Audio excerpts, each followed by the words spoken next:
is your feeling of the amount of information that the soft yes vote, which I'll call them, has about the detail of the referendum? Do you find that they are well informed about what they're voting for, or is it very much a sort of light campaign from the media and they're going, well, yes, I think I've been told it's the right thing to do, therefore I'm voting yes because I want to do the right thing? Is that more where they're sitting at the moment?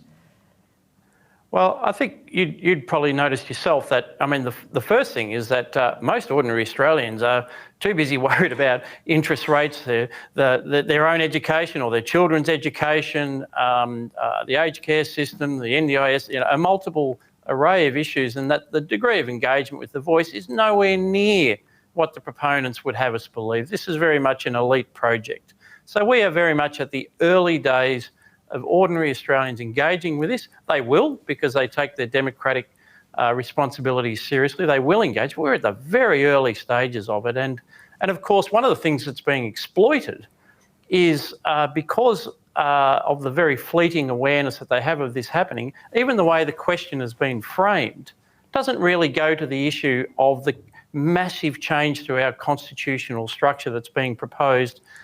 Mr Albanese and others simply say, it's about recognition, it's about doing the right thing, and they leave it there. So that is really a process that I think all Australians will go through to say, actually, it's a bit more than that. Well, let's lift the lid on that, shall we? What about this activist yes, the ones who crawl around outside Parliament House dragging the flag over the grass? You said in your article that they are committed to all three steps of the Uluru Statement of the Heart, that is the voice, the treaty and truth, and that they demand reparations. They support the movement of Black, that is the BLAK sovereignty, and that they reject the legitimacy of constitutional order. Now, I'm not sure how many people are going to the polls imagining that they are voting yes to a perpetual race tax on the future generations of Australians. So, Scott, I'm sitting here wondering, how bad could this radical yes ideology get for the wider Australian communities? Could we, for example, see more national park lockouts? Could our beaches and rivers start becoming pay per access? And is it possible that Australians might find themselves paying rent based on the colour of their skin? Well, that ultimately is what reparations involves. I mean, we've seen in other countries which are further down this road where they get down to the business of reparations, and it does become a race-based system. And so, yes, I was making the point that if you commit to the voice, then you are also committing to treaty and truth.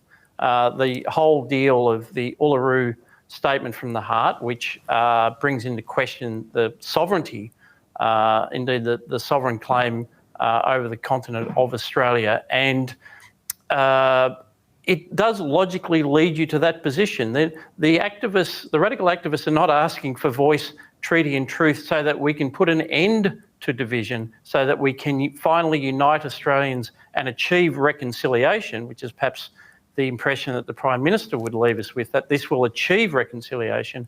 Voice, treaty and truth for the radical activists is just the start of the process.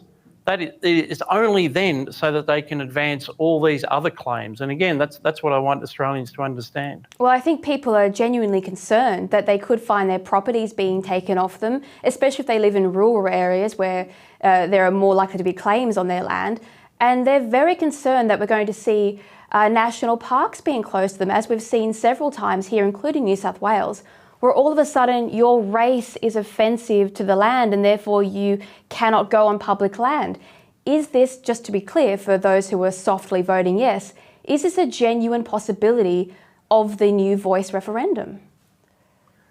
Well, as you say, some of these things are already happening, and perhaps one way to think about it, these things are already happening. There are property rights being diluted, even through, say, in Western Australia with heritage and cultural heritage laws being changed. As you say, the laws around national parks. So we're already seeing examples of the scenarios that could come to pass. But perhaps one way of thinking about it is that the voice essentially is turbocharging this process.